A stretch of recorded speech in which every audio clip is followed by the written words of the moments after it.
What you doing? Trying to figure out who goes on the center of the shelf. Just pick one. It can't just be anyone. It's gotta be someone perfect. Like a perfect character? Yes, a perfect character. How about C-3PO? Iconic. Too chatty. I'm thinking the Scout Trooper. That's more of a costume than a character. Besides, if we're talking troopers, it's going to be Captain Rex. Don't start that with me again. Okay, fine. How about Batman? There's comics, there's movies, there's TV shows. Which one? Any of them? Clooney. How about someone with a nice, complete character arc? Like Indiana Jones. Maybe if you stop at Crusade. I'm thinking someone more like Jack Sparrow. The same problem, Connor. Luke Skywalker. Don't have a figure of him, but what about Aslan? That is cheating. That's the thing. A perfect character probably wouldn't have an action figure anyway. What do you mean? If they're perfect, it means that they're cool enough that they absolutely would have an action figure. You think Atticus Finch? Oh, come on. Perfect. Maybe. We just need to sit down and really hash this out. Wait. The answer's right here in front of us. Boops and beeps, baby.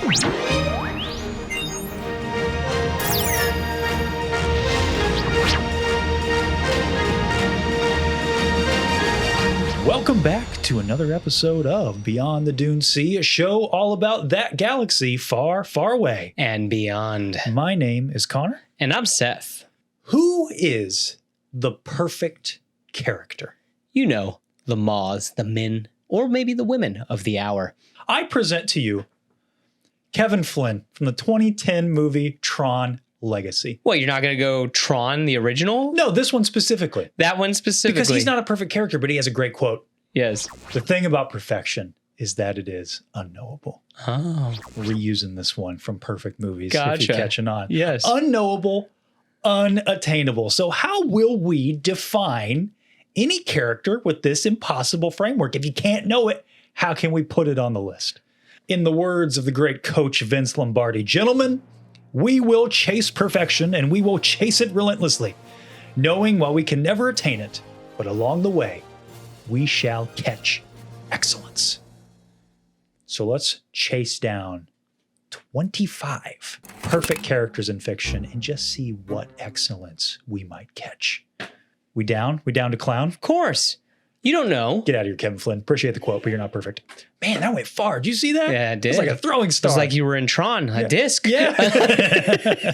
First of all, this is not an exhaustive list. I think that's important to note. Yes. Because we could go on. Guys, come on. Yeah. Forever. And that's sort of the beauty of this question. Like perfection, paradoxically, perhaps, is kind of subjective. Oh, very much so. And it's something you got to kind of feel. For example, I know when you clicked on the video, you, Daryl, I'm talking about you. When you clicked on the video, you saw the thumbnail, you saw the title, something popped in your mind, didn't it? Didn't it? Something popped into your mind. And we might mention that character or we might not. And that's kind of the fun of this, is that everybody's going to have their own parameters. How do you define perfection? Well, we came up with a little list of how we defined perfection. And so here are the parameters we kind of based it on. And again, it's not loose. Perfection is unknowable after all. It's true.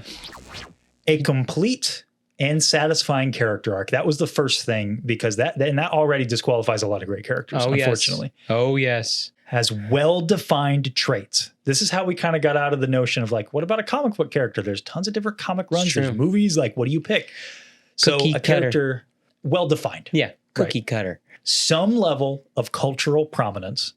Just like, because if they're a real good character, then they've made it out there, into the wider world. Has a look. Cast a silhouette. Exactly. Mm-hmm. And resonates with you personally. So that's the parameters. Mm-hmm. And without further ado, You should start. You want me to start Please. this time? Yes, I want you to start. Okay, my first one.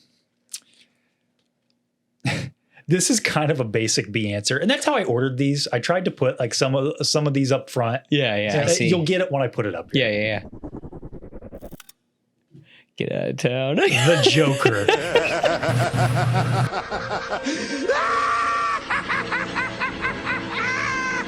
Has a look. I mean, has a well-defined look. Yeah. Well-defined traits. Mm-hmm. Pretty much everywhere you see this guy, you know what he's there for. You know, some iterations veer in one direction or another. Some I don't care for as much. But at the end of the day, the Joker is like, he's like the villain. You know, there's Vader, but he redeems himself. This is like the evil guy. Yeah. You know, like there's no one else. Yeah. He's the mustache twirling villain. He's great. He's a cultural mainstay. He's been around for almost 100 years, maybe 100 years at this point. Not like quite. 80. Yeah. 90, something like he's that. like in the 30s, right? Yeah, 30s. 40s. Been a while. You know, around he for stole a long. guy's look, right? Yeah, he The did. man who laughs. The man who laughs, yes. But the colors kind of became his own as It's time true. went on. Yeah. Chaos personified, the character traits, unpredictable, theatrical, terrifyingly clever. The purple suit, the green hair, the warped grin are all burned into pop culture to the point that when there are deviations, people notice. Oh, yeah. When Jared Leto wants to put tattoos all over his body. I was going to say, I'm sad you didn't do the Jared Leto one because that guy, he's got a look. I'll be honest, that's my favorite part of that iteration. Don't like much else, but I thought the look was okay. Yeah. Something different. It was. But that's my Joker, though, right there. Gotcha. Mark Hamill's animated series Joker. Yes. And I like that you picked a picture from the Justice League Unlimited. Yeah, which I love as well. That mixes the animated series seasons 1 through 3 and 4 together. Mm-hmm. It takes the best of both. Unfortunately, not a lot of personal resonance, but you know, like you learn lessons from them. Every man has a Joker face when they're like 13. I'm the Joker, baby. Well, I'm the Joker, baby. There's sometimes when your dad sits you down, it's like, now why'd you do that, son? And you just want to be like, I'm like a dog chasing cars, Dad. Yeah, just like a dog. I wouldn't know what to do if I caught one.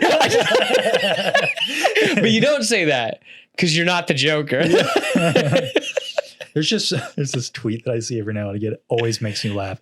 It said, just watch Suicide Squad, and there's just something so chilling about the Joker. Someone who finds crime to be funny. I think it was satire. It's just the way that it's written. It's so funny. No, that is funny. It's like that, like, sorry you had to see the darkness within my soul. You know, it's like a picture of a frowny face. You see those. Good stuff. No, he's great. Yeah. It's a character that has range.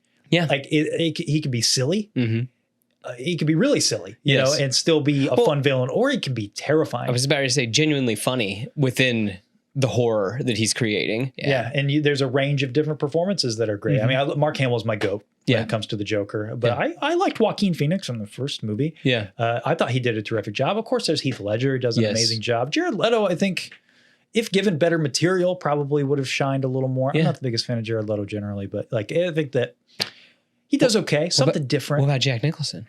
That's everybody's favorite. He's not mine. He's okay. Interesting. He's C tier for me when it comes. C-tier? I know it's a hot take. I get it. Wow. I'm not a big fan of the Keaton movies, to be honest. The thing I like the most about them is that they all have like a look. Yeah. And like a well-defined atmosphere. Love that. Yeah. You know, that look inspired that, right? I know. Yeah. I know. I always hear that story of Mark saying, you know, he's on his way to his audition. I was like, how do you follow up Jack Nicholson? Yeah. How do you do that? Yeah, I'm not taking anything away from it. It's just, it's not mine. You Okay. know? I get it's a hot take. It's not, there's, Interesting. I still think he does a great job. I could see the argument that he's just doing a darker Cesar Romero. That's true. Yeah. But still. It's So cool. there you go. The Joker, baby. It's the Joker, baby. My first one, I'll admit, this is my one gimme one. Okay, so you got one too. I got one too because you know what? He's got to be on every list. There he is. It does I knew not- it.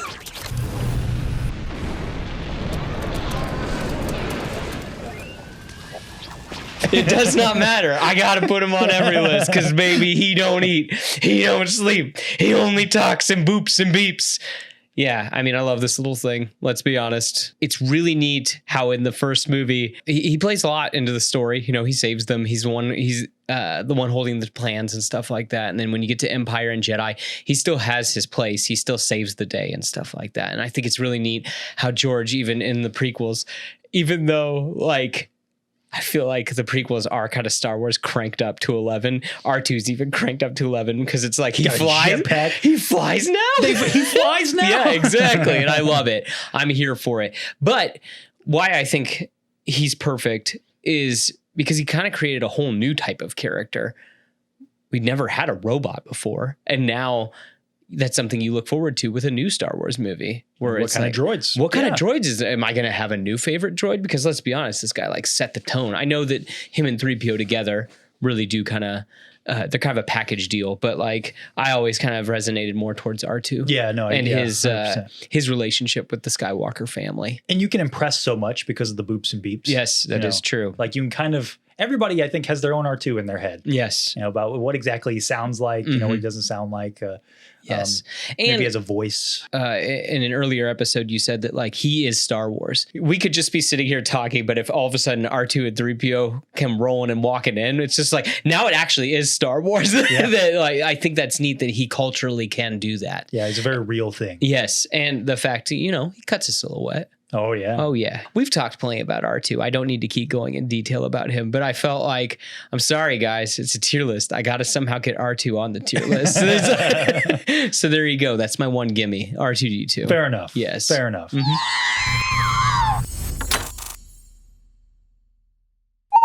Number 2. Yeah.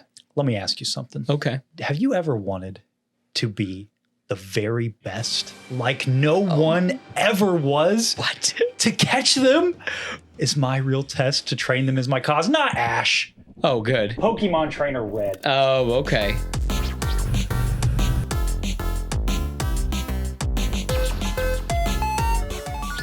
Picture this. You're 10 years old. Yeah. You dream of adventure and excitement. Then all of a sudden, you get a super dangerous little animal and are told to travel across the continent, making your little animal fight with other little animals until he's a big animal. And you also have to defeat the mafia. Peak fiction. Yeah. Right there. Yeah. In all seriousness, though, Red is like the embodiment of, like, he is the mirror. You know, like you go on the hero's journey through Red because he's probably He's the the most avatar. famous. Yeah, he's the avatar. He's the most famous silent protagonist. And so on your journey to become the very best, Red is going on it, but really you're going on that journey. And most people play these games at first, when you're very young. And so I think that's important. Like you're going on and that's the beauty of video games in general, right? Is that you're completing goals and tasks, and it's like you get to experience art in a whole new way. Whereas like this game, Pokemon specifically, it's whimsical, it's fun, there's cute little monsters, there's all this stuff.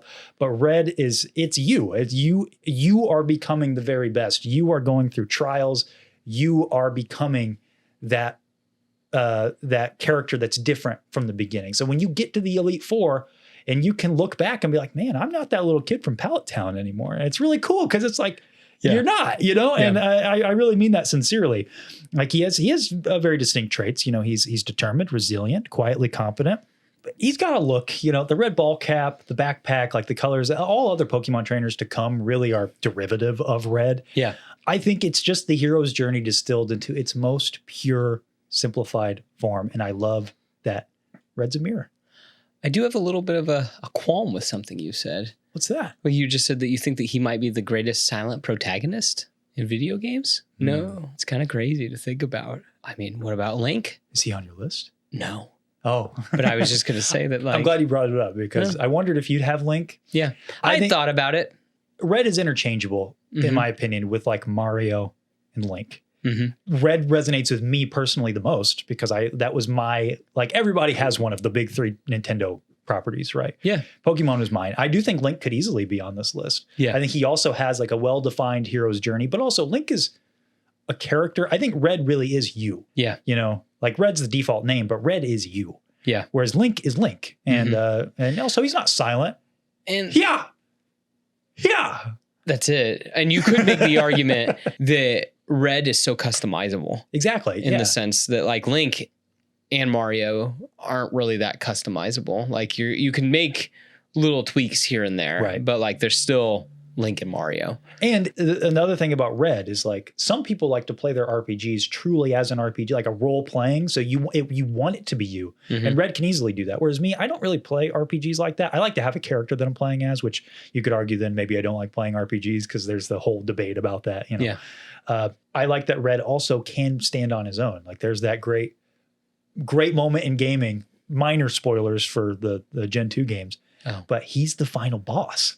Oh, You know. you play against the guy in the first game? Straight up, did not know that. You didn't know that? Yeah, and Gold and Silver, they're the final boss. Like after you beat the game, there's one last area, and at the top of the mountain, you fight Red, and he has got fully evolved all the Kanto starters. He's got a Pikachu. I don't know what his last 2 Pokemon are. Interesting. I don't remember. I did not know that. Yeah, and it's like one of the hardest battles. It's legendary because he doesn't say anything. Yeah. It's just ... And then you fight him. Yeah. It's awesome. Yeah. So there you go. Pokemon Trainer Red.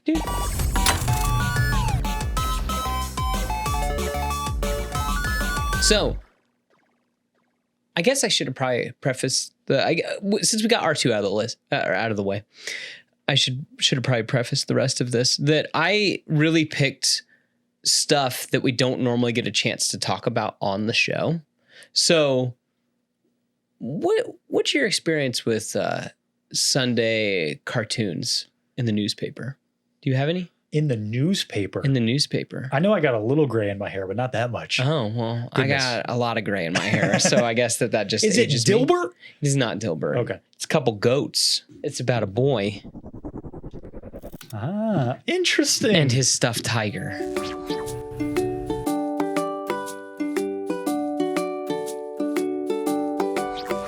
What a left field pick. I love it. Okay. Yeah. So guys, I don't know. You probably are just like, what is this? This is Calvin and Hobbes. I guess I'll just kind of get into this. So Hobbes looks like that to Calvin, but to everyone else, stuffed tiger. And there's all kinds of fun little jokes like that they'll be at dinner with his folks and it'll just be Calvin talking to the waiter and he's like, my friend would like to see the wine list. And it's stuff like that. But anyway, things I like about this. I think it's a perfect representation of childhood and what it's like to be a child, like through the lens of a child. I think that it's a beautiful blend of deepness and but also immaturity at the same time, where like they can be having these philosophical debates. I mean, Calvin and Hobbes, John Calvin, and I can't remember who, but they're both Reformation. Yeah. Yes, Reformation.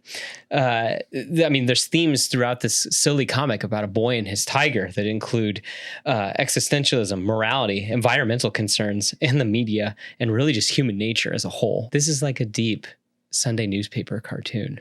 Like, it's kind of crazy to think about. It's I mean, long running too. Yeah, it was. It went for several years. And what I also love is the fact that it's pure.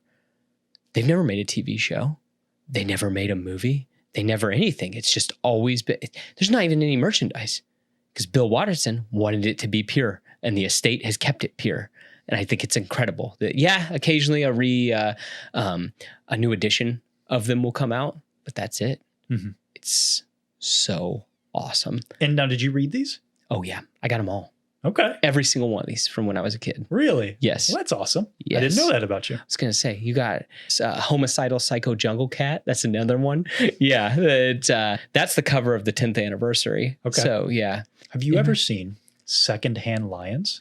Yes, I have. I'm trying to think. It's a movie with Michael Caine. I'm trying to remember the other old guy in the movie. I don't know why I can't remember his name. Mm-hmm. Another big actor. Yeah. I've always thought that the end of that movie was meant to be an homage to this because it's about a boy. Yeah. And he goes to like it's like great uncles, I think. It's been a while since I've seen the movie. Yeah. And they get a lion, you know, and it's a really, really good film. And at the end of the film, he becomes a cartoonist and writes about him and this lion. This lion. And I've always thought it reminded me of interesting. this. That might be. I'm not 100% sure that, but the last little things is it's not just about this boy and his tiger, because it really does cover like the adults in the world and things like that. And there's commentary on that. And then Calvin has different like aliases, like there's Stupendous Man, there's Spaceman Spiff, and he can go on these different adventures. And the artist really gets to kind of flex his muscles. Because like out of nowhere, we get a superhero cartoon for just a strip, or we get a space adventure. And then next thing you know, we're back in school. Getting beat up by Mo the bully. And I honestly, I was sitting thinking about it, and I think that Calvin the Hobbes kind of equates to like how Winnie the Pooh equates with people. Okay. That like, it's that kind of perfect representation of childhood. And so, yeah, that's why I think Calvin and his stuffed tiger Hobbes are perfect characters.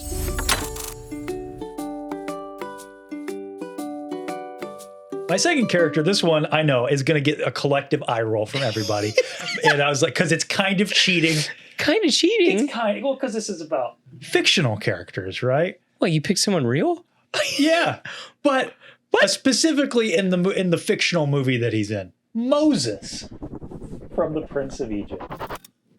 Take the staff in your hand, Moses. With it, you shall do my wonders. Specifically from the Prince of Egypt. Okay, I know. Huh, That's why I said it's like, Gotcha. great. Val Kilmer himself. He found a way to talk about the Bible in the character list, guys. Here we go. Yeah. No, I do think that, like, because I love this movie. I think It's great. faith or no faith, like this is one of the good flick. greatest, if not the greatest animated movie of all time. It is so good. That's a tall order. It It is is. a good movie. It's top 5 at least, though. It's great. Yeah. Masterclass in like character growth and resonates with me. Yeah, 100%. Like Moses is a masterclass in character growth because he goes from sheltered Egyptian prince, to reluctant prophet to determined leader. And that's why I picked like from this specifically because You see all that. there's liberties taken from the actual biblical narrative. And the movie tells you that right at the beginning. It's something I've always respected about the movie. Defining traits, compassion, courage, humility, makes his journey both epic and deeply human. And, I think the man cuts a silhouette. Like he's got the beard, he's got the staff. They kind of paved the way for artwork for future DreamWorks films. It did. Because El Dorado kind of has a look to this Yes, too. yes, Yeah. it does. I would agree with that. Yeah. The film's music and imagery keeps him very culturally memorable. I think everybody loves this movie and for good reason. Yeah. And he resonates with me personally because it's about stepping into your purpose even when it costs you everything. And so really what makes Moses perfect is that he's not perfect. Imperfections are perfections. And that's what's beautiful about Moses because the perfect Moses is Jesus later, right? And so what's awesome about Moses is that it shows us that in the movie and in real life and biblically speaking, like God chooses imperfect people to do his perfect work. Like he's a murderer in the beginning of in this story. He throws a guy off a cliff, and that's not good. Nope. That's not great. And it takes him a while to, become aware of his purpose and to step into it. Like he doesn't just jump right in and be like, all right, God, I'm doing what you want to do. Yeah. And Val Kilmer voices God in this movie too, right? Isn't that cool? Yeah. Yeah. They initially had all the cast members voice God and they were going to mix them all together, but it sounded too weird. So they just went with just Val Kilmer. Just Val Kilmer. So Moses would literally lay the groundwork for all civilization to come. And I think he's a great character in this movie. I love that final shot of him walking out onto the cliff.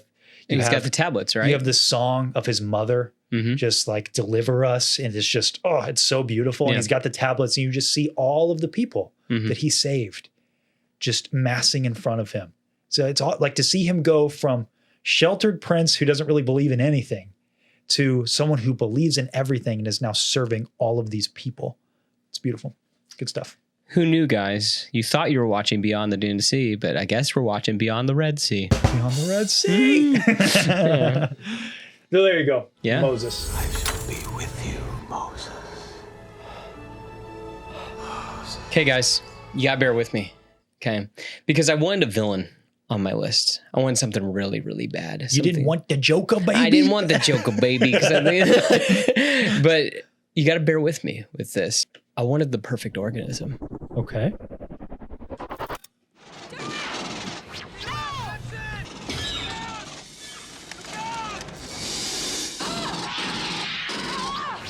It doesn't need to speak. Look at its design. If you do manage to hurt it, it starts bleeding and then it hurts you more because its blood is acid. It's a force of nature. It can literally adapt to anything. I think it's the perfect villain because you can't really get mad at it. It's just trying to survive like all of us. Okay. And it's just that much better at surviving than all of us. It's kind of like Galactus. And I think that kind of makes it perfect in its own way. We've kind of talked about it before that we're not really into like horror and stuff like that. I think that this is a new type because I think a different type of horror. And I think that that's what kind of makes it perfect. At the same time, you can't even really, can you blame it? It's just trying to live. Aren't we all just trying to live at the end of the day? Okay. So yeah, I'll admit I'm not the biggest fan of the Alien franchise, but when I'm really sitting and thinking about that, like in the annuals of like villains and like this thing's terrifying. It's absolutely terrifying. Have you ever seen an Alien movie? I haven't. Okay. They're terrifying. They're like ants. Yeah, I've seen clips. Okay, yeah. They're like ants. And then again, it's got the second mouth that comes out of its mouth. Like, oh my gosh. Yes. The sounds it makes, how it crawls on the ceiling. You'd hate it. Because again, it's like a bug. It's like the Bugs are fine. Spiders. Well, again, it crawls on the ceiling like a spider. That like you Gross. think that there's this in Aliens. There's this crazy scene where they're watching a motion sensor. It's going like boop boop boop boop, and they're like, where are they? They're right on top of us. They're in the ceiling, crawling above them, and they end up looking up there, and then they're all coming like like ants. So, yeah. But what's a really bad villain that kind of in its own little way is perfect? Let's talk about the perfect organism, because that's what they call it. That like it can adapt to literally anything. I'm with you. Yeah, Not a lot I've not seen, but I know, like, of course, I know that silhouette. Oh, yeah. It doesn't need to be filled in. You know that's a xenomorph. Exactly. Yeah. Very cool. And I mean, a lot of other sci-fi stuff adapts this, Yes. references it. Yeah. I know we keep saying, like, bear with me, right? But this one is maybe my most. Oh no, guys. Because you might say recency bias. There's no way this character is perfect. But there was something that really resonated with me with this character. I don't think the movie is perfect, but I do think this character is perfect in this movie. Ooh, I think I have an idea. Who? Is it David Cornsweat's Superman? No, Oh. it's not. Another superhero movie that just released. Sue Storm from the new Fantastic Four. It's about connecting to something bigger than yourself. Let me explain. Okay. Let me explain. I have not read a Fantastic Four comic in my life. Okay. I dabble in comics. I'm not really that big of a comic guy. You're more the comic guy. Yeah. I kind of enjoyed the original Fantastic Four ones when I was a kid. I've not revisited them since then, so maybe they suck as bad as people say. I don't know. Yeah. Never seen Fan Four Stick. I'm just talking about this movie when it comes to Sue Storm. Sue Storm isn't just the girl on the team. She is the emotional anchor of the Fantastic Four in this movie.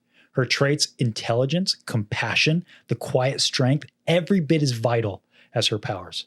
But, and here's my main thing, what's so powerful about Sue in this movie is that her greatest superpower is not invisibility. It's not creating force field. It's that she's a really good mom. Evidently, this might be a controversial statement these days. I'll say it anyway. We need more of that. We absolutely need more of that. Spoiler warning for the new Fantastic Four. I'll put a time code if you want to skip ahead. There were a few moments in this movie that, like, I felt myself kind of getting choked up a little bit. And my wife actually cried a couple times during this movie. That movie did what all great fables and myths do. It takes a core aspect of human life, distills it into something simple, universal, and deeply moving. And that's the idea of motherhood, parenthood, really. I mean, you don't get as much with Reed. He doesn't, I don't think, express quite as much as she Can't. does. He's Reed Richards. Exactly. She's the mom. So at the end of the movie, again, spoiler warning, Sue saves the entire world out of pure love for her child. And like that scene as she is moving toward Galactus, and you could see the pain in her eyes. You can see like it's literally killing her. And it literally does kill her. It kills her. Yeah. To move this elemental force, she literally moves heaven and earth for her child. That's about as fundamental to the truth as it gets. Like in that moment, I saw my own mom, I saw my grandmothers, I saw my wife. Like in that, it was so deeply moving. And there's a scene earlier in the movie where Reed, anxious about his unborn child, he wants to run all these tests. Like, does it have superpowers? What's going on? And gets Sue down, and she's like, "We've already ran all these tests. He's fine." And to calm him down, she makes herself invisible, but the baby's not. And they get to share this moment where they see their child and look at his face while he's in the womb. And it took me right back. Like the first ultrasound that I was at for my daughter, she was at 10 weeks old, 10 weeks. I saw her heartbeat. It blew my mind. I didn't know that was even something that could happen. Like, I was like, oh, that's probably way later. I don't know. And I'll never forget. I was just standing there. They pulled because it was like one of the mini ultrasound things. They pulled around, and I remember the nurse saying, "Okay, Dad, look at this. That's the first time somebody ever said that to me." And and I felt the exact same because all throughout my wife's pregnancy, I did the same stuff. I read books, medical journals, articles. We even had a little at-home thing to check the heart rate that I was like timing with my phone to make sure that it was the correct BPMs. And so that scene in the movie, I was like, that's me and my wife. That's exactly that moment. Like, and that's her reassuring me that, the baby's fine. Baby's fine. She'll be here and she'll be all right. She's perfect. Don't worry about it. And to reference, to tie something to something more recently culturally, although this is pretty recent as well. I saw a tweet the other day that said, it was about Andor, actually. And it said, it was complaining that the final moments of Andor reduced Bix to being a mother. And I'm like, reduce? What a statement. Reduce Bix to being a mother. You mean elevate?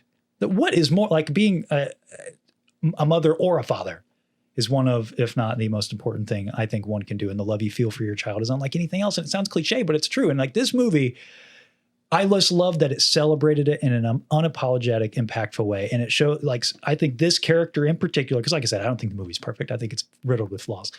But this character in particular shows all the quiet heroism of being a mother while also being a brilliant leader, a fierce warrior, and of course, a pretty fantastic superhero.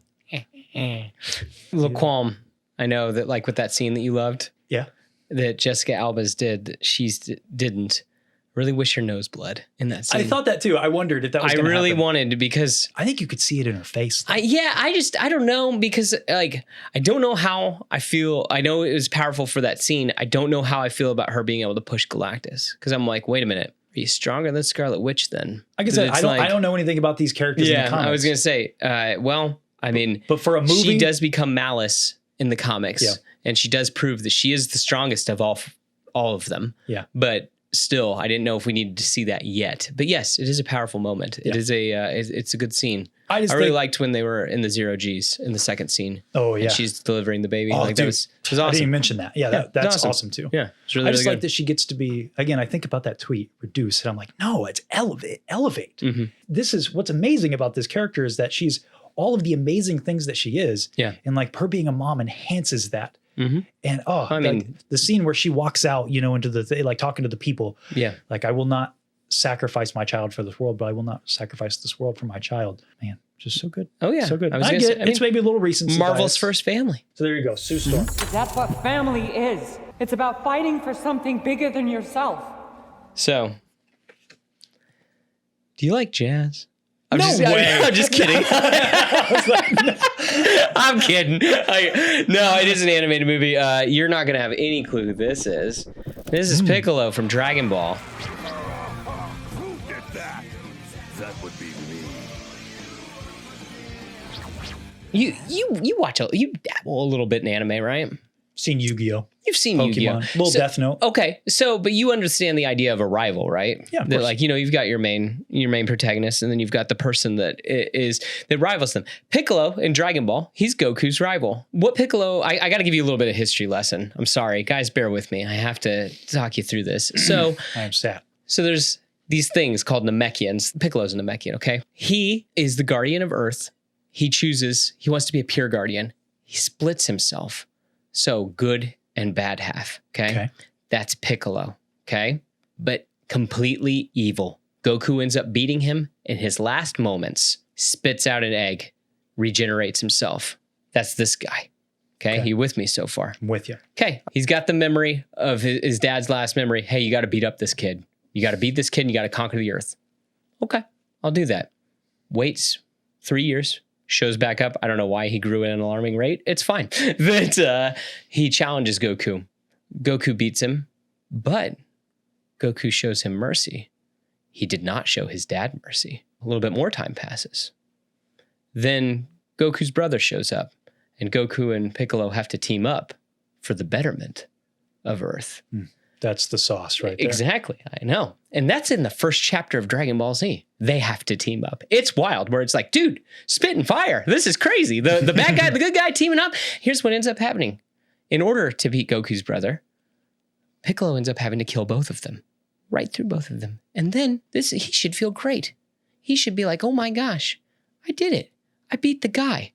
This is my whole purpose. But Goku's brother, as he's saying, he's like, hey, by the way, 2 more guys that are even stronger than me are coming. And they're going to be here in a whole year. So Piccolo takes it upon himself to train Goku's son. It's during this time, Piccolo learns to love and care about people because he's being a father. And he ends up sacrificing himself during that. And some more time passes and stuff. Goku's brought back to life. Piccolo's brought back to life. It's a crazy thing.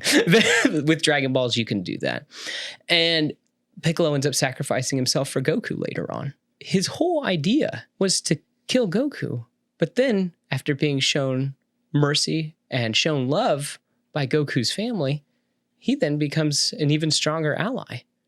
And ultimately, because he's still the evil half of this original Namekian, he ends up going back together with him because he has to. Then he really becomes a mentor for the future. And he ends up training even the future generations. And I'm like, again, I did really broad strokes there. But I think that he's the perfect anime antagonist because he doesn't just stay the rival.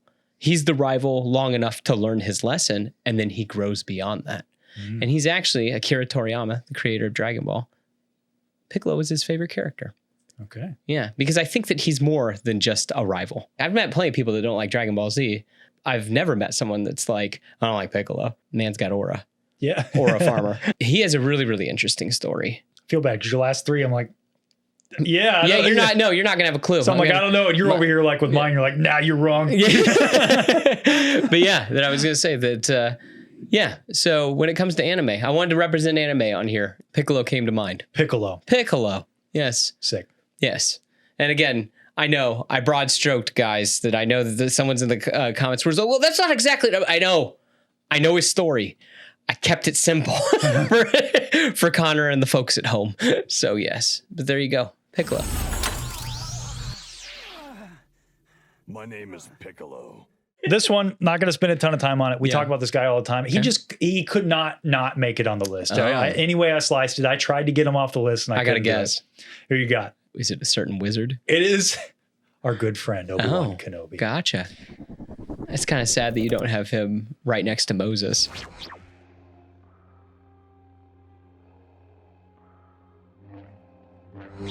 I'm going to try to be brief because you guys heard me say this stuff before. We just talked about him on the Mount Rushmore. And it's because Obi-Wan's story is about faith. And faith is very important to me. And I identify and resonate probably the most with Obi-Wan than anybody on this list. Mm-hmm. Like with those parameters we listed earlier, you know, there are certain ones that I favored for some of the characters. Like some of them's like, okay, it's the look, you know, maybe Joker. It's like, it's the look. Yeah. Some of them, it's like the complete character arc. And maybe that's someone like Moses or Sue Storm. Maybe someone who is really resonant. That's Obi-Wan Kenobi. What's so real about Obi-Wan is that hardship wears him down, brings him to his lowest point, but still at his core, he believes in the mission and he trusts in the Force. That hits right here. You know, there are many times in my life where I'm like, I get frustrated. I have apathy. I don't understand, you know, what God's trying to do in my life. Mm-hmm. But I still believe at the end of the day, you know, I'm like, okay, fine. You know, like I'll trust. And like, yeah, I see that with Obi-Wan, you know, I know everybody gets tired of me talking about the show, but it's one of the better parts about the show. I think most people could agree with is that Obi-Wan's down at his worst point, you know, but he's still like, I still trust in the Force. I'm still trying to commune with Qui-Gon.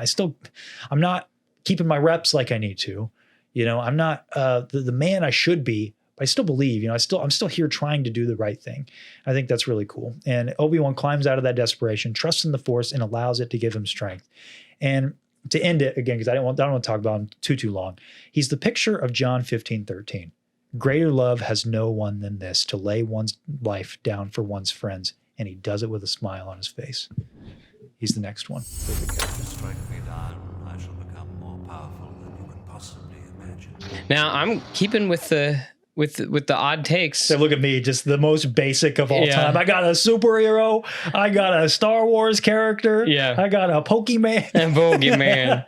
It's your Pokemon. Hey, Moses is up there though. Moses is up there. I mean, it's not Obi-Wan, it's not Moses. And I'm curious if you're even going to know who this is. He might be the greatest fictional uncle of all time. This is Grunkle Stan Yeah, I know who that is. from Gravity Falls. History of an extensive criminal record. Oh boy, Stan, what did you do? what didn't I do?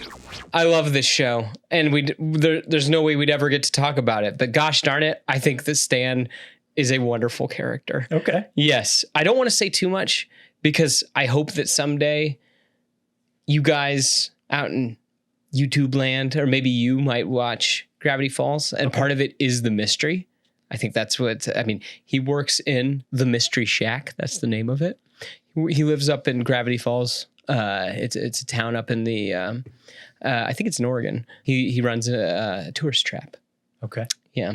And so anyway, he's the black sheep of the family. He starts out kind of just common, like a con man, but like his house, there's more than meets the eye. It turns out that he does have a very tragic backstory. And all this time where it seems like he's being selfish, he actually is kind of being selfless for his niece and nephew, Dipper and Mabel. My wife said that I have to bring this up, is that his comedy is also something that makes him wonderful. He says things like, "My ex-wife misses me, but her aim's getting better. Her aim's getting better." And he says, yeah, but again, no one laughs in the show either. I think that he really captures that whole idea of where, like Yoda, where Yoda seems like this goofy person, but then it turns out, oh no, there's way more than meets the eye to him. And Grunkle Stan kind of fits that. Like, I didn't want to just put Yoda on the list, that he fits that kind of style where, oh my gosh, there's so much more going on with this character than what we realize. Yes. And you just never know what kind of things could be happening at the Mystery Shack. I love it. Yes. I love it. Yeah. Another one you've made me interested in. Like I said, I've seen a sparing couple episodes, and I do love the clips I see of him too online. Yes. I do see him a lot, cultural prominence. Oh yeah, definitely. That. I was going to say that. Who voices him? Alex Hirsch, I think is his name. I don't recognize that name. I thought that was somebody I recognized. Yeah, he invented the show. Okay. So yeah. Very fun. I want you to just go watch the show. That's really it. It's all on Disney Plus. It's wonderful. If I die, make sure I get a bigger tombstone than Ford. Normally, when we construct these lists, we do not communicate about them to each other. Not at all. But we knew that it would be very likely that we would have some crossover. Yes. And so we determined what those would be. And so it's still possible in the top half, we might have one that's the same. I doubt it, but we might. But we do have 5 that we both had. Mm-hmm. We won't spend too long talking about these, as you'll see, some of these guys. Yeah, because you're going to be like, wah, wah, we get it. Yeah, but we can't not say them. But we can't not have them on the Yes, list. exactly. We were talking about villains earlier, and what villain is more perfect than perhaps Palpatine, Mr. Sheev? Palpatine, yes. The Republic will be reorganized into the first galactic empire. What more do you say about old Sheev? He just won't die. Yeah. He's always got a plan. You know what? Say what you will about The Rise of Skywalker. Don't tell me you didn't have a smile on your face when he was there. The whole time? Right? Yes. He's awesome. He is awesome. Every time you see him, he's great. Mm-hmm. Talk about perfect character arc, perfect and complete. Yes. I don't like the somehow, but I don't mind the Palpatine return. It makes sense. Some things just need to be evil. Yeah. And you know what? Evil. He's just evil. He's evil. What's worse than stealing life force from things or trying to steal magic blood from Grogu Right. so he can stay on this plane of existence? My goodness. So there you go. Palpatine, perfect villain, 100%. Yes. So be it, Jedi. This one is from another franchise that's very near and dear to both of our hearts. And that is The Gardener. Samwise the Brave. It's like in the great stories, Mr. Frodo. The ones that really mattered. Samwise Gamgee, have you been eavesdropping? Oh, I've been dropping no ease, sir. So good. I love that line. Yes. Another perfect character. Honestly, we could have picked every character from Lord of the Rings. Well, yeah, but I was going to say, hero's journey, man. Because, Unsung hero. Your mind goes to Frodo, but it's like, think about Sam, though. My goodness. Yeah. He just wanted to be hanging out with his girl. That was it. Yeah. Yeah. Someone who does everything that's asked of him and doesn't ask thanks in return. Doesn't expect a reward. No. Just does it because it's the right thing. Because there's good in the world, Mr. Frodo. And it's worth fighting for. And it's worth fighting He's for. a good friend. Yeah. That's the other thing I think that makes him a perfect character. Everybody needs a Sam. Everybody needs a Sam. Hate to break it to you guys. Best Sam. Mm-hmm. Yes. We asked some of you guys out there for your guys' picks as well. And Jay Williamson 94 also said Samwise Gamgee, said he's who we strive to be in our relationship with others. Absolutely. Darth Maul's legs from our Discord said Samwise Gamgee, my personal favorite part of the Lord of the Rings trilogy. And couldn't agree with more with that. Yeah. Absolutely. It's true. There's some good in this world, Mr. Frodo. and it's worth fighting for. The next one. You said we needed a robot on the list. I think we need 2. 2 robots. Uh-oh. Megatron must be stopped, no matter the cost. My name is Optimus Prime. Before time began, there was the cube. Awesome character. One shall stand and one shall fall, Megatron. So good. Like, It this is. is like, man. And this you is- know where that voice came from, right? Yes, from his brother. Be strong enough to be gentle. And I have a quote here from Billy Bob in our Discord, who I think could put it better than either of us could. Optimus Prime, I think a good iteration of Optimus Prime, very similar to Superman, values all life and has such a compassionate nature, yet knows when it's time that action must be taken. Optimus is definitely one of my favorite characters in fiction. Peter Cullen's brother would famously say, be strong enough to be gentle. And that is such a good quote that embodies the character well. Better than what I could say. I mean, What do you add? I also like the fact that he turns into a truck. I think that's cool. That's but so it's cool. got to be a Mack truck. I'm going to turn into a truck now. Have you seen that? It's like Sam. Those stupid edits. So good. It is. Yeah, in fact, he's right there. Sam. I'm gonna turn into a truck now. Yes. Do you have a favorite version of Optimus Prime? I like the cartoon. Yes. I really like him in that first Michael Bay movie. Yeah? I think that first Michael Bay movie is really good. I think it's solid. I wish they were in it more. Yeah. Yeah. They're not in it much. I just didn't know. I didn't know if you've seen Transformers 1. I saw the first part of it. I need to finish it. Worth your time. It's good. Just Just so what you know. I've seen. I've liked Yes. it. But probably the animated version is probably my Okay, favorite. the But 80s. I really like that first movie. I can't help it. It's Yeah. awesome. I got you. One shall stand, one shall fall. Okay, next one. Gosh, this is such an easy one. Like Yeah. this is like, if it's not, is he on your list? Because he's on my list. Yeah. Spider-Man. Spider-Man.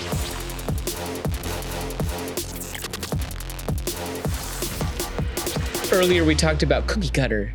There's a cookie cutter Spider-Man because there's so many different versions of Spider-Man as seen in the Spider-Verse films. Yeah, there's Yes. a bunch of them. But really, but you know Spider-Man. Mm-hmm. He's good. With great power comes great responsibility. He's the guy that's going to do anything to save that person, no matter what it costs Peter Parker. I saw this quote the other day. It said, when Spider-Man wins, Peter Parker loses. It's true. And that's what, I mean, Marvel that's what loves he's to built dump off. on 2 characters. Daredevil, Spider-Man. Yeah. Yes. How can we make their lives worse? We'll figure it out. The webhead, the wall crawler, Yes. he's been my guy since I was a kid. He's Yes. that guy I dressed up, Halloween. Mhm. I had this little Mark I armor, which I know is super goofy in the animated show.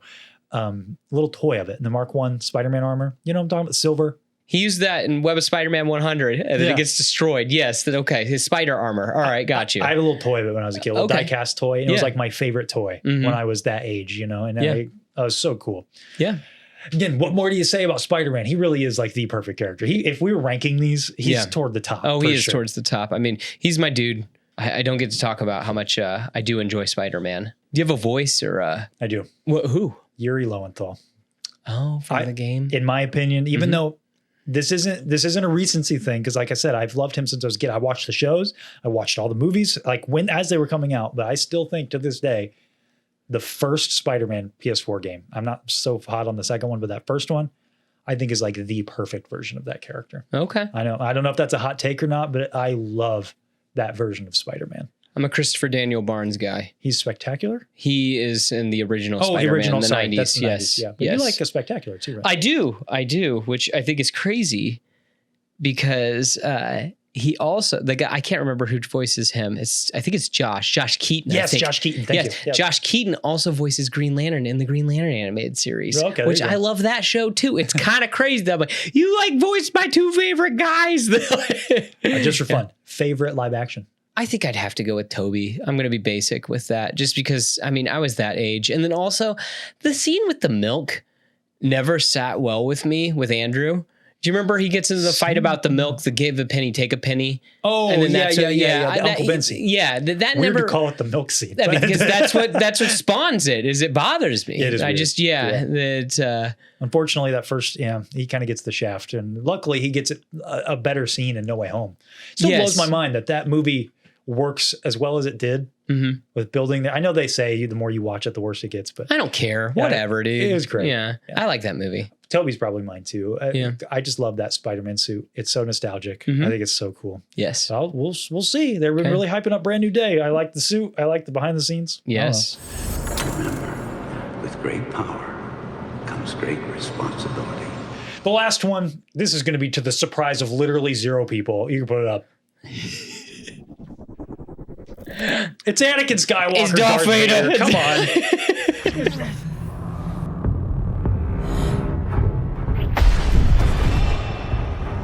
Yes. Perfect. I mean, in Yes. Star Wars, like him and Obi-Wan, I think are the most complete characters. Yes. That get the most complete character arcs. It's almost as if Obi-Wan makes a big circle.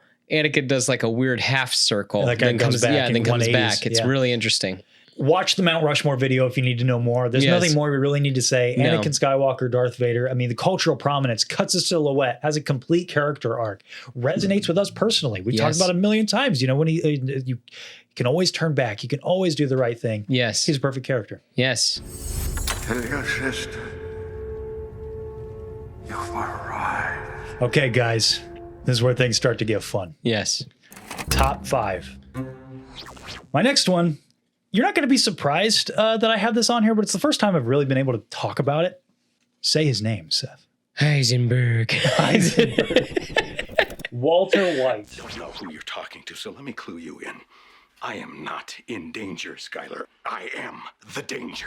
I love Breaking Bad. For those of you who, like the 3 people who don't know that, I love Breaking Bad. It is my favorite television show. It is perfect, I think. Breaking Bad is perfect. And it's funny when I first watched it, like, because I always heard people saying that they loved it. And I saw it after the whole show had come out. There was one weekend, my wife, we were supposed to go visit some family. I got really sick, so I stayed back home. I ordered some Chinese food, sat on the couch, and I'm like, I just want to turn something on. I just don't want to pay attention. I'm like, oh yeah, there's that show about the chemistry teacher. Turned it on. I'm not joking when I say this. I watched it for over 30 hours straight. I was that sucked in. I have never before or since been so sucked in to a story. It was horrible for my sickness. Yes. It made it worse. But 30 hours, I've never done that. I've never once, not even close to that. Yeah. I have never been so enthralled with a story on my screen like that. One of the most well-defined character arcs in TV history, and pretty unique for the time, changing a character from good to bad. And the way that I've heard both Bryan Cranston and Vince Gilligan describe this is that you've heard the quote probably. They were going to take Mr. Chips to Scarface. That's what they were going to do. Vince Gilligan said that during the time, your characters weren't supposed to change in TV because it was supposed to keep going indefinitely. Yep. Like, it wasn't financially viable, to be like, hey, we're going to do this show where we are going to change this character and it has an ending. And that boldness from Vince Gilligan, man, I appreciate that. Dude, when things have an ending. Exactly. That's why the first parameter that we mentioned, complete character arc. Yep. There's a lot of characters that I love, but their arcs aren't complete. Yep. Walter White, it's complete. It's 5 seasons. It's a story with no fluff. There's only one episode you hear people complain about, and it's the Fly episode, which I know you haven't seen it, but it's a famous episode directed by Rian Johnson, actually. And people complain about that? They do because it's just Jesse and Walter White in the lab trying to kill a fly for 50 minutes. Gotcha. The reason why they did it that way is because they ran out of budget for that season. They needed to fill, and actually, the episode is really good from like a character perspective. Yeah, but it just doesn't move the plot at all. No, it's kind of out there a little bit with like it gets real philosophical, and the show doesn't often do that. Anyway, well-defined character traits: arrogant, intelligent, dangerous. And a character that's defined by their best moments, but also shines in their worst. I appreciate how cold and calculating this character is. He can be a bit impotent at times and also silly, which is interesting because he can also be incredibly dangerous and you never know what he's going to do. There's some moments in the last season, I don't want to spoil too much, but there's something horrible that happens that even the show tries to tell you, Walt didn't do it. But then there's a moment, it's the final moment of the 4th season that you're like, oh, he did do it. Wow, that's bad even for him. Yeah. And it's this great, it's just so well structured. Again, a rare character that has a perfect beginning and a perfect end to their story. It's just amazing. And you can really define Walter White by a quote he says in the final episode where, again, this really isn't going to spoil much. Minor spoilers, I'll put it out there. he justifies all these horrible things that he's doing by saying, I'm doing it for my family. And he confronts his wife in the last episode, and she, with tears in her eyes, says, if I have to hear one more time that you did all this for the family, and he cuts her off and he says, I liked it. I was good at it. It made me feel alive. And it's the first time that Walt admits to himself that he wasn't doing this for the family. He was doing it because he had an insatiable ego. Mm-hmm. In the end, Walt isn't a tragic hero. He's a cautionary tale about how pride can take someone from dangerous to desperation. And I think desperation to danger, right?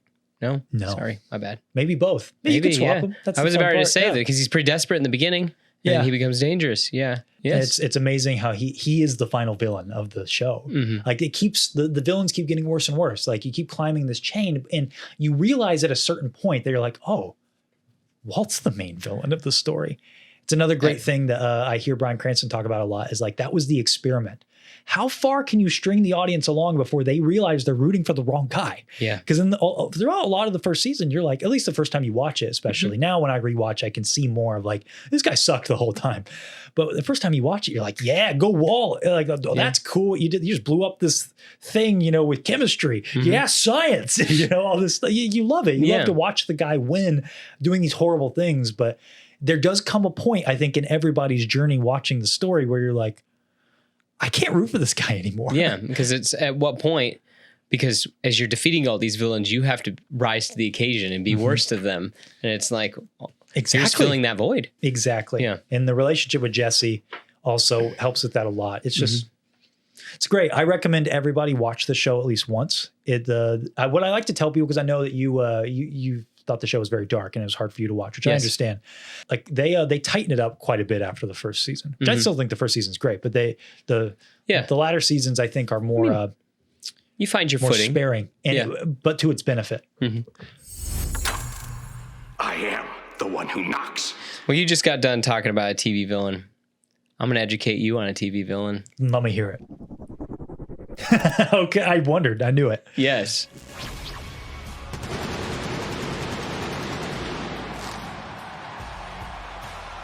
Roman was brought into the WWE as a member of the Shield, arguably one of the most dominant, if not the most dominant faction in all of the WWE and really wrestling as a whole at the time. Okay. But then time comes, we got to split off. Okay. Look, even on the DVD, he's the one prominently shown. We got to split off.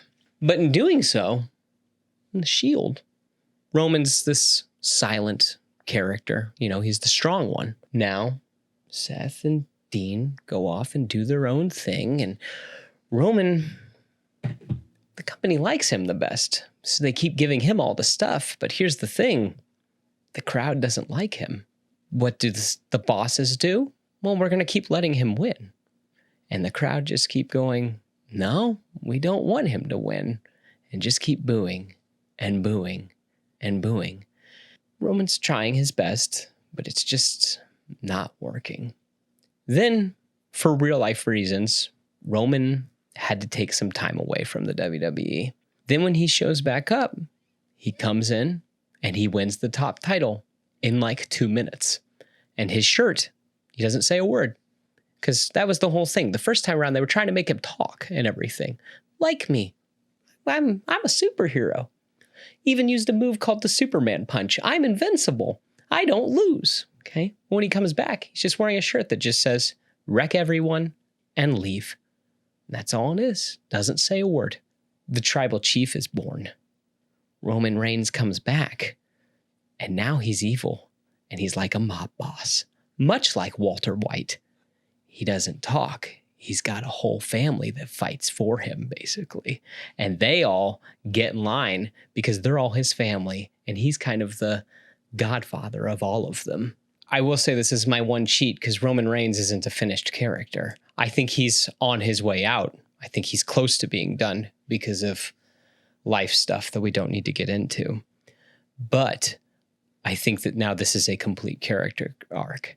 He's now gotten his chance.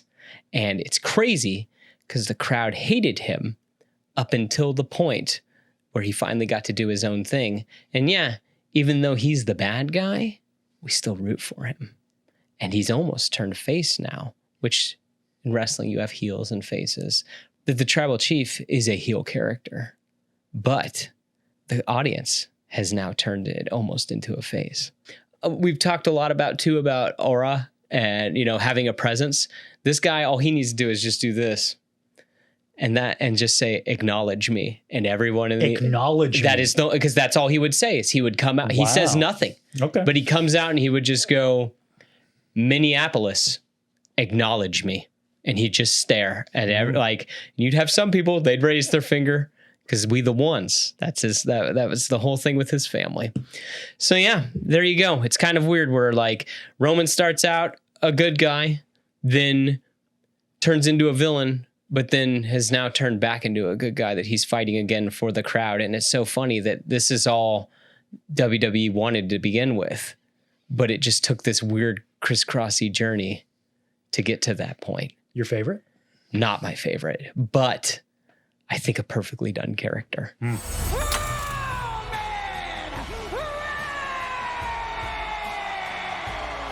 right, guys, it's time to make Seth mad. Little behind the Dune Sea for you. I had another character in this slot. And then you fought me because you thought I put this character on. And I was like, I didn't. And then I'm like, but you know what? Maybe you're right. Maybe I do need him on my list. Severus Snape. Tell them.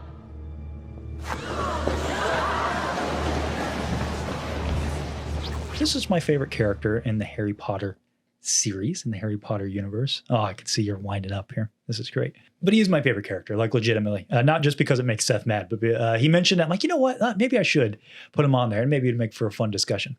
I do think that Severus Snape is a perfect character, and maybe the most perfect in all of that story. Because Harry, I like Harry. I don't find him that compelling of a character. I would say he has a complete character arc. He's got cultural prominence. He does have a lot of that stuff. Voldemort, I could almost go with Voldemort, to be honest with you. I could almost put him on here if I needed representation from this universe. But let me lay out why I think Severus Snape is a perfect character. Snape teaches us that goodness and heroism can take many forms. And I think he's one of the most brilliantly layered characters in Harry Potter and one of the biggest red herrings in fiction. For most of the series, he's painted as this cruel, spiteful teacher who seems to have it out for Harry, and he is cruel. There is no sugarcoating that. He is. But what makes Snape fascinating is the reveal that beneath the bitterness, he's been working to protect Harry all along because he loved his mother, right? And Snape's character arc, I think, is really about moral complexity. It's about the gray. It's about, he's petty. He's vindictive. He's deeply flawed as a person, deeply flawed. But he's also capable of incredible bravery, carrying the burden of a double life for years, knowing he'll never be thanked for it. By the end, Snape teaches us that heroism doesn't always come wrapped in kindness. Not everybody wears a cape. Not everybody wears that smile to come save the day. And that redemption can exist in people that aren't traditionally what you might call good.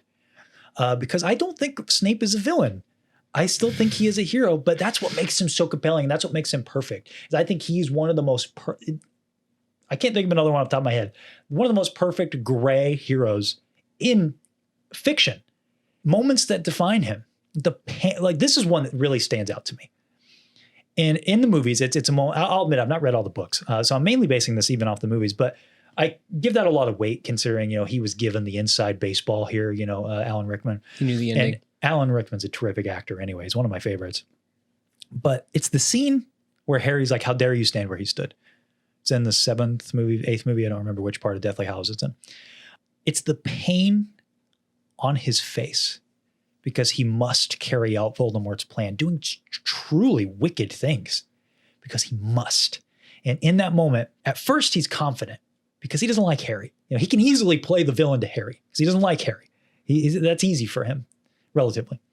But it's when McGonagall steps in and his whole expression changes because they're friends. He cares about her. And McGonagall thinks he's evil.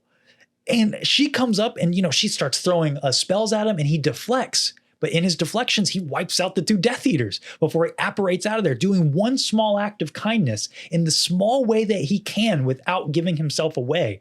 And so he gets to go off and be the villain for a little while more. But it's just the pain on his face when he sees McGonagall. It's like, wow, that's what makes him a great character right there, is like how layered he is, that he's got to do these horrible things. And he is kind of mean, like, to these characters, but at his core, he knows he needs to do the right thing. And then a quote again that I love: "My word, Severus, that I shall never reveal the best of you." Looking down into Snape's ferocious, anguished face, "If you insist." And like, that is the character. The best of him will never be revealed because he does it all silently. I'm not saying he's a perfect person, obviously, but he's a perfect character. And how completely his character arc is executed and what he means for the story. In this goofy series about teenage wizards, somehow you get this perfect representation of what it is to be an actual hero and not just wear a cape and, have your bumper sticker slogans, but really carry something out because you believe in it. And even if you don't showcase it in all of your actions. What you got? You just said it right there. I mean, he's just not a hero. Yeah. This isn't about heroes. I know. He's just not a hero at all, in my opinion. Not at all? Well, No. Why? It's really weird that if you really cared about a girl, you decide to join a hate group that doesn't like the girl. And then I also wonder. It is. That's crazy. I know. And it's also weird that, do you think he ever would have turned to a good guy if she was not in danger? No. Exactly. But he does. It's circumstance compelled him to be a good person. That's what makes him a great character. For obsession. You say love, I say obsession. She didn't care about him. Some girl that he went to school with. It's just weird. Even if it's not. Like, that's what makes him great. It's interesting. That's for sure. I just don't, he not my favorite pick you've made tonight, but that's okay. You said I got qualms with all of them that I said. Yeah. I'm over here listening intently to yours. I'm like, wow, what a great pick. And you're like, you're an idiot. I didn't say suck. I did not say that. I just, again, what you're describing to me tells me is more affirmation that he is a great, perfect character, not a perfect hero, obviously. Oh, definitely not. No, but that's not what we're arguing. No, I don't know. Again, it's also too that, like, you got the movie because, like, you start mixing up Alan Rickman's age. Like, Snape's around my age. Yeah, in the books. Yeah, in his books. Yeah, exactly. He's in his 30s. What difference does that make in the movies? They're all that age. No, but that's the whole thing. He's like way up there in the movies in age. It makes it seem like he's lived his entire life and he's missed her and everything. And, like, I mean, even so, again, like, only 10 years pass and then he dies. In the books, I think I know. And in the movies, it's like they imply some more time passed. Oh, they imply a ton of time passes. They imply it to Alan Rickman's age has passed. So, oh my gosh, all my life that it's like, yeah, he's in his 60s or whatever. Why is that a bad thing? I just don't like it. I think it makes you care more about his character. And it's like, oh my gosh, he spent all this time. And it's like, no, he kind of sucks. That is what's beautiful about his character, is that he spent his whole life caring so deeply about this one person made such an imprint on him. Yeah. He cared so much that he changed he turned away from that evil that you complained about a second ago. It's weird that he even joined that evil in the first place. It's real weird. Again, he's a bad, like, he starts out sucks. He starts out as that bad person, but he comes back because he wants to do the right thing. Is it really wanting to do the right thing? Or is it just because that he wants to? I think he really believes in the cause by the end of it. I don't know if he does. I think he really just cares about her, and he's so deep in now at this point. I mean, he has to murder his boss. Because his boss asks him. I know, he's that deep where it's like I can't say no now at this point. I'm too far in. And he doesn't want to. That's what this quote is. Has it ever crossed your brilliant mind that I don't want to do this anymore? That's in reference to killing Dumbledore. And Dumbledore's like, do it anyway because it's the only way they're going to believe you. And it's because it will save Draco's soul. Yeah. That's why you need to do it. Yeah. I think that's brilliant. It's beautiful that a character could come that far back from being evil. Because it's not like Darth Vader where he turns around at the end of his life or something. No, this guy had to be so deep. And, like, let's be real. And he had to fake being a Nazi for like 20 years. That's gotta Well, do something to you. Not 20 years. Probably. Well, in movie world, a long time. Yeah. But it's only a 10-year gap. Okay, and let's talk. We're talking about the movies. Okay, fine. Then it's a long time that he's pretending that. Then I think he's. Well, I don't know. I think that because if they're teenagers, and then you go to Alan but Rickman's he's not age- doing anything for a while. Like the Death Eaters aren't really doing anything for a long time. he's still helping. He's doing stuff. Maybe he's present. He's at all the PTA meetings or whatever. Sure, but that's important because he is. Without Snape, Voldemort doesn't get defeated. It's true. It's true. I don't think there's. You'd be hard pressed to find a character with more bravery than Snape. Staring down Voldemort out there on the pier. Who else does that? Harry. Yeah, he's the only other one. Dumbledore. Well, okay, yeah, and Dumbledore. We could just start. Well, but those other than those, that's it. Harry, Neville, kinda. That's a huge act for him. He does it like all the time. Yeah, he's got to. He's got to act like nothing bugs him. I know. That's what makes him awesome. I don't see the criticism for why he's not a perfect character. I'm just not into it. I think he had better picks. That's all I'm saying. Just not into it. Sorry, guys. Let me know, guys. It's just Comments down below. After all this time. Always. Well, I'm picking the exact opposite of Snape. Yeah. Yeah. It's Batman before Batman. It's better Batman. It's Don Diego de la Vega. Oh, okay. It's Zorro.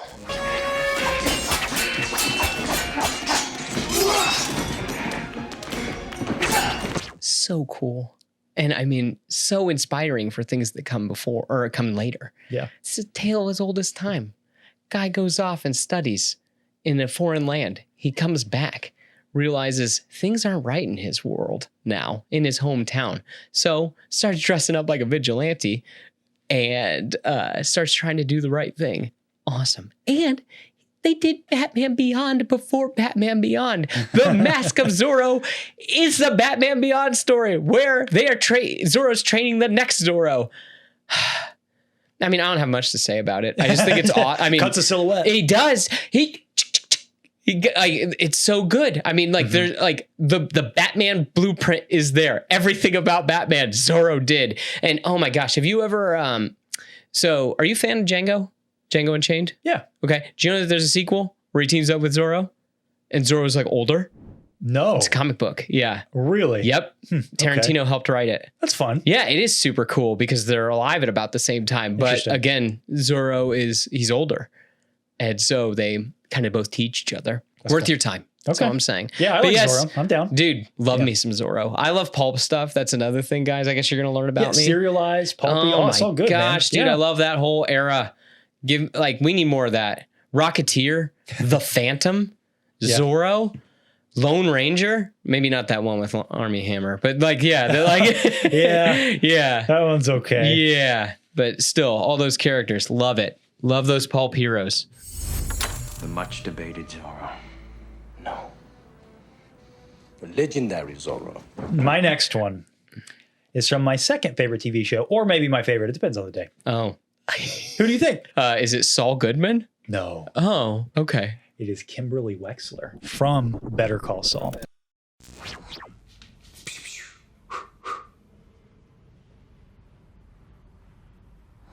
Kim Wexler, though, this one, I thought about this a lot. She is such a complex,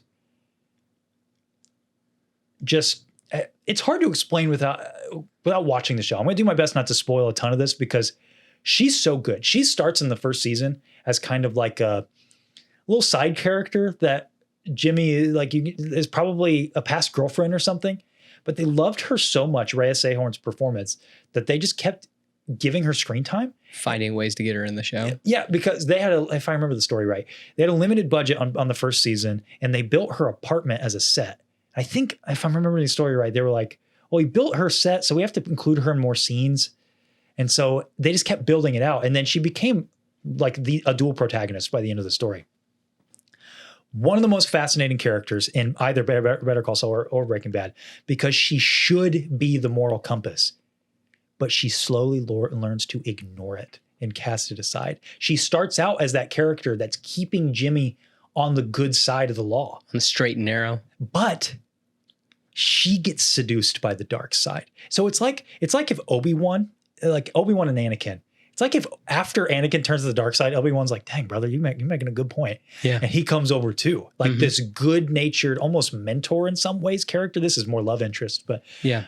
If Well, it'd be she like comes over it'd too. be like Padme coming over to the dark side. Yeah, kind of like that. She starts out as this disciplined, by the book lawyer who believes in hard work, ethics, climbing the ladder the right way. But her relationship with Jimmy McGill, Saul Goodman, if you don't know, they're the same character, pulls her into this world of bending the truth, cutting corners, and eventually pulling off full-blown cons. The tragedy is she's not corrupted by greed or power. She's seduced by it, literally seduced by it, by the thrill, by the rush of getting away with it. And when all comes crashing down, Kim's arc flips. She walks away from the law, from Jimmy, from everything, not because she stops caring, but because she cares too much about the damage they've caused. And that's what makes her perfect, is the end of her arc. She does all of these pretty horrible things, but there is a moment where a truly horrible thing happens. Like some of the other stuff that they do, it's like, that's not right, but yeah, depending on a certain point of view, whatever. But then there's something that happens that's truly horrible. Like an unforgivable thing. Yeah. Actually, that's the name of the episode. Oh, well, there you go. It's called Something Unforgivable. And something happens that she can't just write off as goofy antics that they do. She is a cautionary tale about how even the most principled person can lose themselves one compromise at a time. And I want to read from this scene where this is a spoiler for Better Call Saul. Skip ahead. It's where they break up. It's the first time in the series that they actually say, I love you to one another. When they're breaking up. And I could keep going on about that because that's great. I actually don't have the I love you quote about this because I didn't want to put the entire scene. So it starts out, this is right after the horrible thing happens. I'm keeping that ambiguous because that was the most shocking thing that happened in the show. Kim, wait, Jimmy enters the bedroom to discover half full boxes and luggage everywhere. You asked if you were bad for me. That's not it. We're bad for each other. Kim, don't do this. Kim, please. Jimmy, I have had the time of my life with you, but we are bad for everyone around us. Other people suffer because of us. Apart, we're okay, but together we're poison. And they do this with tears in their it's a great performance. And then later in this conversation, Kim says, Jimmy, I thought it was a 1 in a million chance he'd come for us. The reason I didn't tell you is because I knew what you'd do. Again, trying not to, he is ambiguous on purpose. Jimmy, what would I do? You'd blame yourself. You would pull the plug on this scam. And I didn't want that because I was having too much fun. Keep in mind, this scam is what caused the horrible thing to happen. And that's it. She was having so much fun, but together they're poison. And it's interesting because Jimmy is not like Walter White in that the monster was always there and then he loses himself. He has like a mischievous side, but that mischievous side gets twisted into a horrible thing. And it's because of this relationship with Kim. Apart, they're okay. Yeah, he bends the rules a little bit, but mostly he's doing good. He's helping people. Apart, she's great. She's like doing a bunch of pro bono stuff. She's helping the community. But together, they feed off each other. And they make each other worse. And like you hear that with couples, like we make each other better.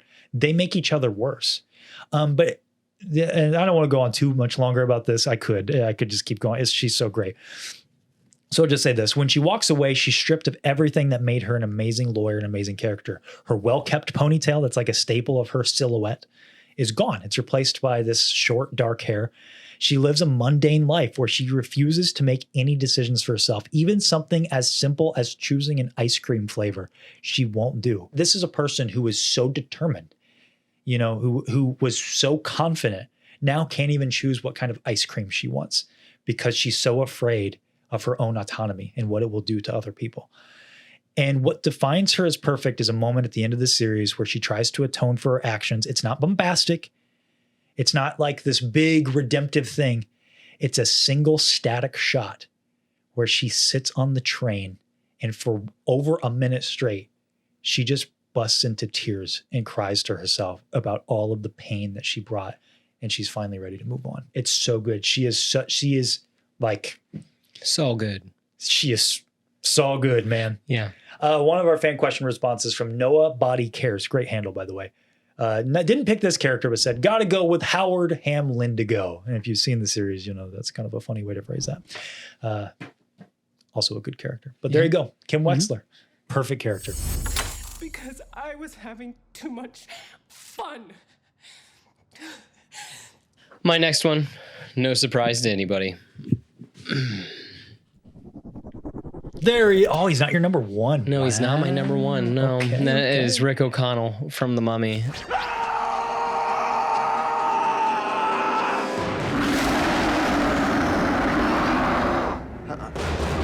It's interesting that you were talking about Sue Storm being a mother. Like Rick's kind of journey is that he starts out, he's kind of a ne'er-do-well, if you will, treasure hunter, kind of a lowbrow individual, but then he meets Evie. They start a family and he becomes a dad. And gosh darn it, he's not the best dad, but he tries his best.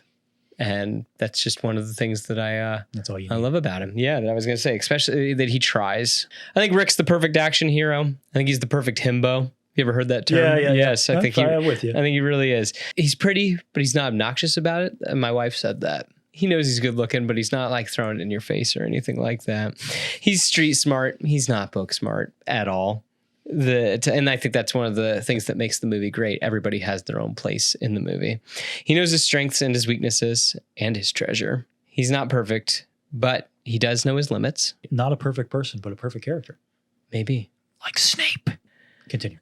Sure. Rick, he saves the world and gets the girl, but the true treasure he learns is his family and the friends he makes along the way.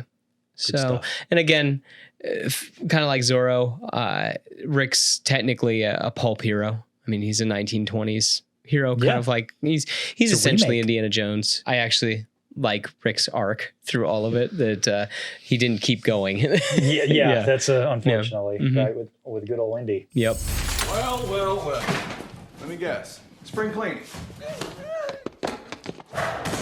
My next character's entire arc can be summarized with a very simple quote. Don't be sorry. Be better.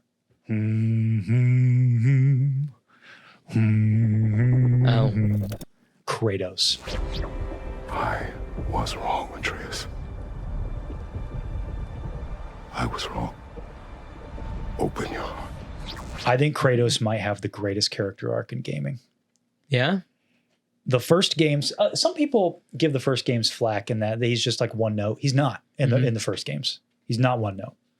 The gameplay is a lot simpler. It's hack and slash, in those first games. But they did something that you don't see that often. You know, we've heard us reference a couple times characters like Indiana Jones, like how, man, when they brought him back, this is one of the few times when they brought a character back, they did like a reboot. It not only, it was different, but it built on the previous and it made him a better character. Not a better character in spite of the earlier entries, but better because of them.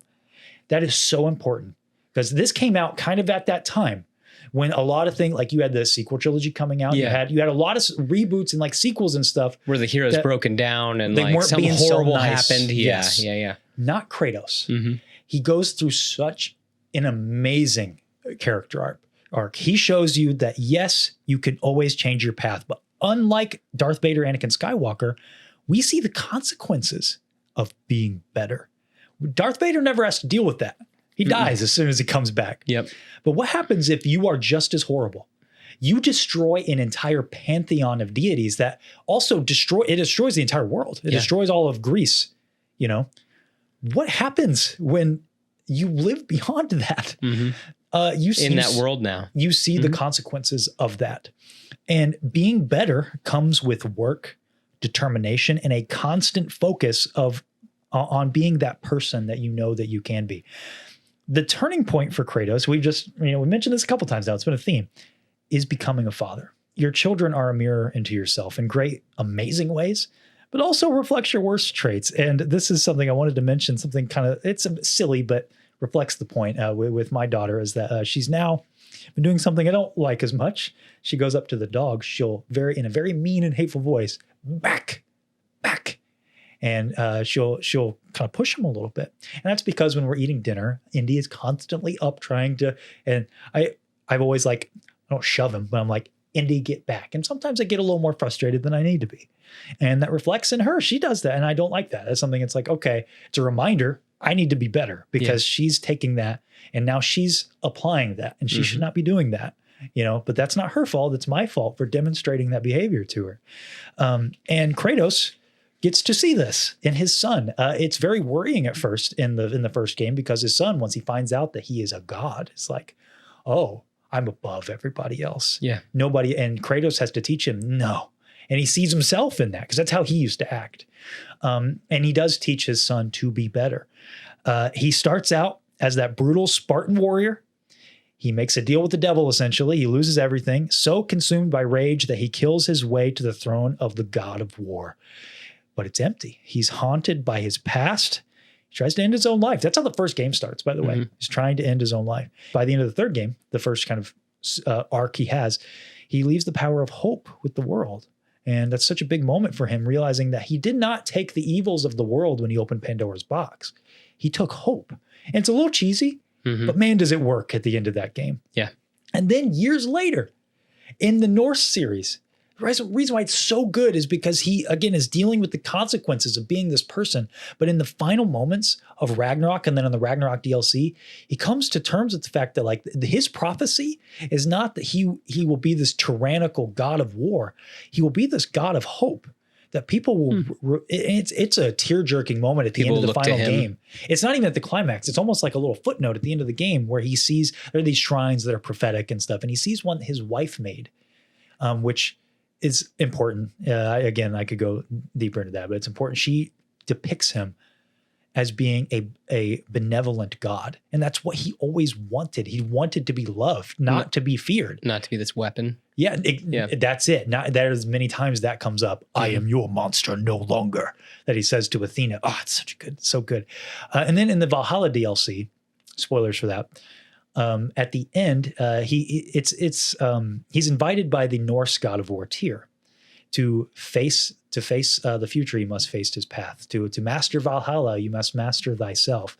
And he comes to terms with his younger self. And there is this monologue that Christopher Judge delivers at the end of that, where he's staring at his younger self in the face, and he's like, "You deserve no forgiveness." You all these, but he, like, almost with tears in his eyes, like, he holds up this statue of Pandora, and he's like, "But you know what? You are better. You've always been better." Because he's literally talking to himself. Yeah. That, he always had that in him. And it's a beautiful therapeutic moment for him to, like, he tells his old self, like, you did awful things. And some things that no one can forgive. Yeah. But you always were more than that. And even when people couldn't see it. Yeah. Man, doesn't that hit home? It's like, man, like, you can always be better. And that always lives in you, and not to be so hard on yourself, and to give yourself grace. But again, it does circle it all back. You can really summarize it with, don't be sorry, be better. I kind of hope that they end it there. Yeah. You don't want any more games? If they do stuff with Atreus and Kratos pops in maybe as like as a side character. Yeah. Okay. But leave him be. It's perfect the way it is. Yeah. I am sorry. Don't be sorry, Father. Be better. What you got? Well, I mean, it's not going to be anybody's surprise. Who is your number one? For Frodo.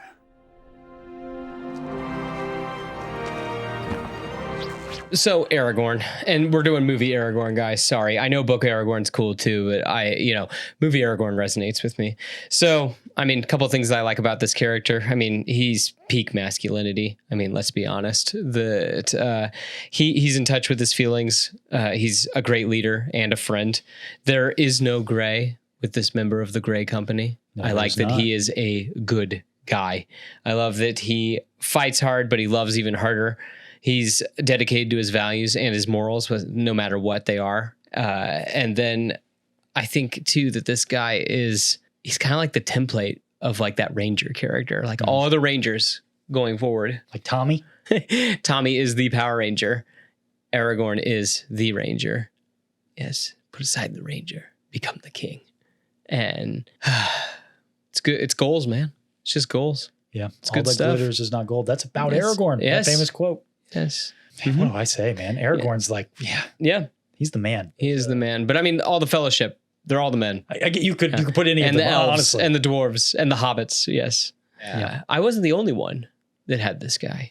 A few people in chat. Yeah, from our fan question. Actually, the most. And I didn't put like specific. It was who do you think is the perfect character? Yeah. This had 5, and I have all 5 here. From JL Customs and Collectibles, Aragorn, son of Arathorn. Compassionate, strong-willed, and integrity off the charts. Yep. Redney's Holocron, probably Aragorn. The Goat, Denon Dorkson. Aragorn is the best fictional character. Noble, courageous, and humble. Yep. Dan Gagos, Aragorn from Lord of the Rings, for sure. And Winter 442 said Aragorn with some Italian hands. Beautiful. It's true. It's Aragorn. I like how he's part of that sort of Christ triad. He's the king. Yes. The return of the king. Mm-hmm. Like what you just said, cast aside the ranger, become the king. So good. I will admit, I like his fit better when he's the ranger. It is his best one. Yes, I like him. Helm's Deep is okay. It's okay. But I prefer his look up until Helm's Deep. His king outfit's okay. I like when he's the warrior king. Yes. But I agree. His ranger outfit's sick. So sitting good. there in the dark. Oh my gosh. You just see like the the light illuminating his face. Yes. Yeah. The embers light up That's his face. Strider. He's one of them rangers from the north. So good. I would have gone with you to the end, into the very fires of Mordor. Well, do you want some more Lord of the Rings? Sure. My number 1 character, the person I think is in my opinion, the most perfect character in all of fiction. Just so happens to be my favorite character as well. Maybe there's a little bit of bias there. Yeah. It's a character that I love. I will always pay attention to when I see them, when I read them. It is Gandalf. Gandalf the Grey. All we have to decide is what to do with the time that is given to us. I have a hard time talking about this character because I don't know how to nail down what it is about this character that I love. I'll start out with first of all, this is the wizard. He defines the entire archetype. Harry Potter doesn't happen without Gandalf. Doesn't happen. Yeah. If there's a wizard in your story, you can trace it back to Gandalf. Not only is Tolkien the father of fantasy, he's the father of wizards. Okay, let's be honest. Gandalf is many sides. There's many sides to this character. He wears many hats, if you will. Just like me. Many hats. Many hats. Many hats. He's a fierce warrior. He's a wise mentor. He can be kind of a silly grandfather type character, a guardian angel, a stern leader, and a calm voice in those important, trying times. He knows exactly when to be each of those things. You could pick any quote from Gandalf, really, but these are the 3 that I've always thought were like, that's my guy. Of course, there's the number 1. So do all who live to see such times, but that is not for them to decide. Let's all decide what to do with the time that is given to us. Bilbo was meant to find the ring, just as you were meant to have it, and that is an encouraging thought. This quote here about death is so beautiful.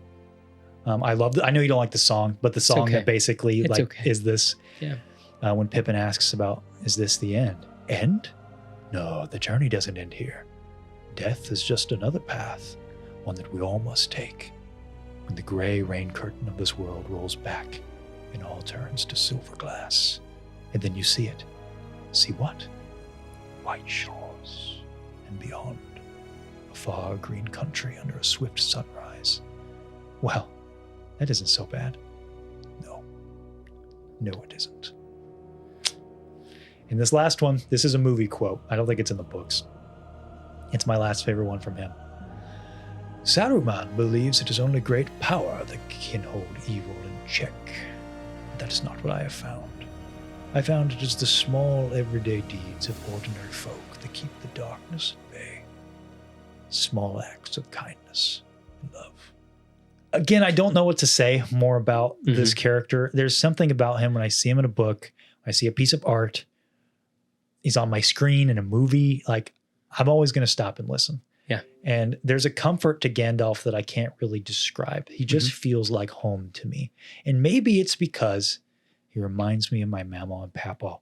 People who, like Gandalf, always bring me comfort and a sense of home. People who knew when to be stern, knew when to be a shoulder to cry on, a hand when you needed it, and a constant loving presence. And I have a small anecdote. I should have brought, you know what? I'm going to grab it. It's right over there. I got this for Christmas last year. So my mama and I have found a shared love in books and Tolkien books, and we went on some book hunts together. And she got this for me for Christmas. And gosh, okay, don't tear up on camera. It's the quote. All we have to decide is what to do with the time that is given us. But burned into the bottom is her handwriting that says, "Love you, Mama," with Gandalf right there. And it's just something about the character. There are other forces at work in this world, Frodo, besides the will of evil. And that is an encouraging thought. I knew you were going with a father figure kind of mentor, so I went with Uncle Iroh from Avatar: The Last Airbender. Happy birthday, my son. If only I could have helped you. I think he might just be the perfect mentor character, especially in animated shows for young adults. He doesn't pass judgment because of his own mistakes that he's made. Those mistakes have shaped him into the man he is today. He's gets disappointed, but he's never not there for you. And I think that that's really, really important. Yes. Yeah. With Iroh, as he understands the balance, he can find that light in the dark. And I think that that really, again, I'm trying to stay really vague because I want you to watch it. But yes, that he understands the balance of the world and that there needs to be balance in the world, that it can't just be all dark and it can't just be all light, that, that he can find that light in the dark, and how fitting that he's a firebender. But at the same time, he does understand that sometimes people need to go, even if they are your family. There comes a time where he's all like, I got to stand up to my family because my family aren't doing the right thing. And even though that he is kind of the black sheep of the family, he's going to do it. And also, I mean, it can't not be said, I mean, he's the Dragon of the West. And when you finally watch it, you'll understand why they call him the Dragon of the West. And my last little bit is, oh my gosh, I found my missing pie show piece. It was in my sleeve the whole time. And you don't understand that, but when you do, or when you finally see that, you're gonna be like, that's pretty funny. My wife has this, I don't know, it's from, it's called Jasmine Tea. It is, I don't really know, I think it's lip balm, but yes, that it is, it has a little pie show piece on it. Yes. I'm excited to watch this. I think. Yes, I'll really like I feel like that it'll be up your alley, and I feel like that you're going to be like, I'm think only waiting so that we can make a video about it. No one else really picked Iroh, but other people did pick characters from Avatar: The Last Airbender. Zuko was picked 2 or 3 times, so also good redemption and everything. And Iroh is kind of Zuko's moral compass throughout the story. Okay. Yes. Leaves from the vine, falling so slow, like fragile tiny shells. It's quite the list. It is. Not an exhaustive list. No, I mean, oh my gosh, I could keep going. I just wanted to pick, again, things that we don't talk about very often. Yes. Hopefully, guys enjoyed something a little different. We tried to keep the Star Wars characters to a minimum. I will say, you know who I thought about putting on my list? Who was in place of Snape before you convinced me to change it? Cyril Karn from Andor. Interesting. Okay. I think he has a perfect character arc. Yeah. Yeah, really good character. It's a very unfortunate character arc. I'd love to hear your guys's down in the comments down below. Who is your perfect character, and why are they your perfect character? I'm not just asking your favorite, because Gandalf kind of was he's both. He's perfect and he's my favorite. Yeah. But I have other characters that definitely aren't on this list that are some of my favorite characters. Oh, definitely. I'd be curious to know, who do you think is the perfect character? Connor, I got to ask you though. I mean, like, why did you pick that picture of Spider-Man? Listen. I didn't want to pick Toby. Yeah. Because Toby's great. Yeah, I understand. I love Tobey Maguire as I Spider-Man. I didn't want to pick Andrew Garfield. I didn't pick Tom Holland. Perfection. It's a bit like chasing shadows. Characters and stories are those magical portals. Sometimes windows, sometimes mirrors. Maybe even both at once. They're the legends we pass down to our kids. To inspire. To teach right from wrong. Or to grip us so hard that we can't look away. They're who we plaster on our walls as reminders of just how powerful a story can be. They're the Halloween costumes we begged Mom and Dad to buy us so we could strut our greatness in the neighborhood. The action figure we hoped was hiding under the Christmas tree, only to be complete with flaking paint from countless days in our pocket. The lines that echo in our head long after the book's spine cracks. The scratchy hiss of that VHS tape after rewinding it too many times. Or maybe, just maybe, that patient voice in your head, that one that was always there, especially when no one else was. A perfect character is both a window and a mirror. Something we chase but can never quite catch. But hey, along that chase, sometimes we stumble onto something even better.